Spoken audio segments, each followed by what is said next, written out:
జర తలకాయ తిప్పి చూడరా, గిది నా అడ్డా. నేను తెలుసుకున్నాను అనుకో, నీ లారీ మాత్రమే ఇడికెళ్ళి పోతుంది, నువ్వు పోవు. మీకు పైసలకి పంచేనికి విశ్వాసంతో పంచేనికి తేడా తెలియట్లా. ఓహో, నన్ను శాంపుల్ చూపించమంటావా? ఈ ముగ్గురు పెద్ద మనుషుల్ని గీడే కొట్టి చంపినోడికి బహుమతి పైసలు 20 లక్షల రూపాయలు.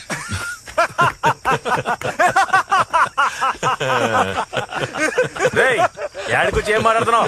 అన్నకాడ పైసల కోసం ఉన్నాను అనుకున్నావా? ఎన్ని సంవత్సరాలుగా ఉంటున్నానో తెలుసా? 30 లక్షల రూపాయలు. 30 లక్షలు ఇస్తే ఆయన మా అన్నరా? 40 లక్షల రూపాయలు.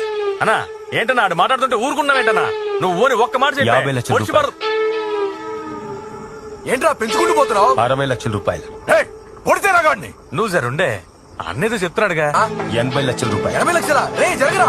20 లక్షలు సమంగా పంచుకుని వీళ్ళ సంగతి ఏంటో మేము చూసుకుంటామన్నా.